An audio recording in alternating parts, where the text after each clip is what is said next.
Hi YouTube, I have a pair of Hoka Clifton 6 wide running shoes. I really like these, except for they're very slippery in the mud because the sole is quite smooth. I generally use Altras. As you can see, I am constantly in the mud. So I'm about to retire these. I have not found a pair of Hoka trail running shoes that I like at all. None of them are as soft as these. None of them are as flexible so that if you step on a root or step on a rock, instead of spraining your ankle, they just bend around it.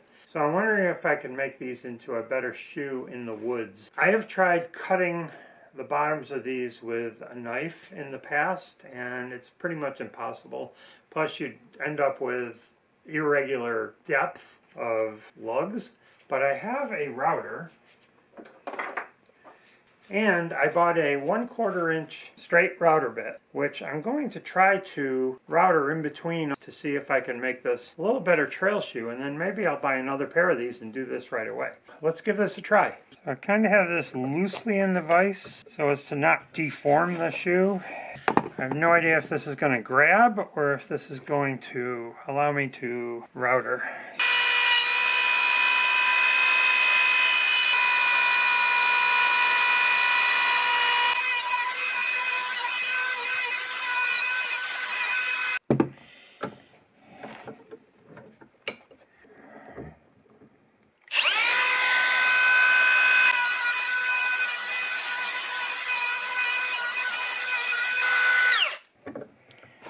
I don't know if you can see that, but that worked out way better than I was expecting. I got that pretty well contoured for having better traction in the mud. Just got to clean out some of this, and I'm going to go out in the woods and see how these are. Time to do the second one. I won't bore you with this. So there they both are. I'm going to go out in the woods and give these a try, but this is the shoe I wish either Hoka or Altra would make.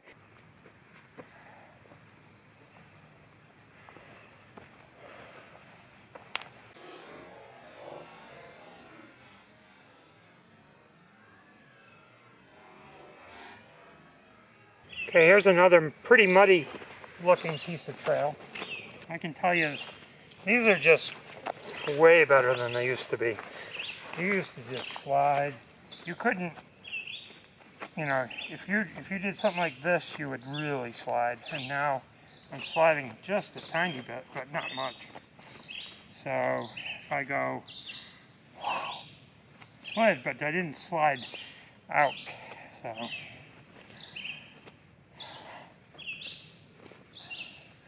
they're not sliding anywhere near like they used to.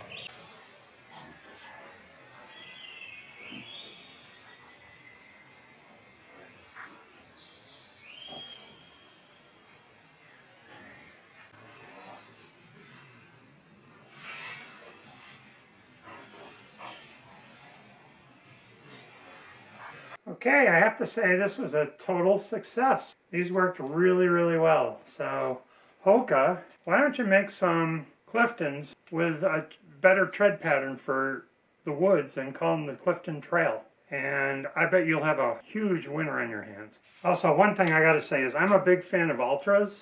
They have 0 heel lift and a very wide toe box. If you make a trail shoe that is as soft as this, has a good tread, and no heel lift, I'm a fan for life. That's exactly what I'm looking for. These Altra Olympuses are quite a bit firmer, and you step on something and oh, it just wants to roll your ankle. These Altra Temps don't really have a lot of stack height, so when you step on stuff, it kind of tends to roll your ankle too.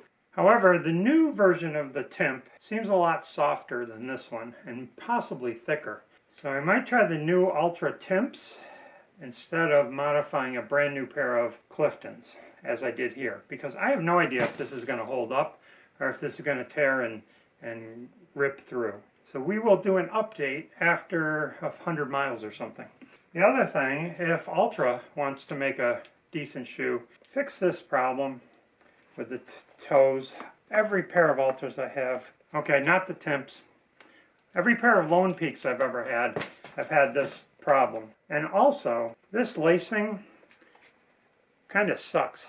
Hoka has this kind of lacing in their tall shoes where it hooks around an eyelet and then hooks around the other eyelet, and they're much easier to put on and off and much easier to do that with. These, once you tighten them up, to get them off you have to pull this out, pull this out, pull this out, pull this out, and then you might have an opening that's almost big enough, but nowhere near as big enough as this one to get your foot out. Altra could improve their high tops a lot by going to this kind of a hook. Alright, that's about all I have to say. I sure wish I was a shoe designer, because I could make some awesome shoes for companies, but this is the best I can do, and I think it's pretty awesome. Thanks for watching.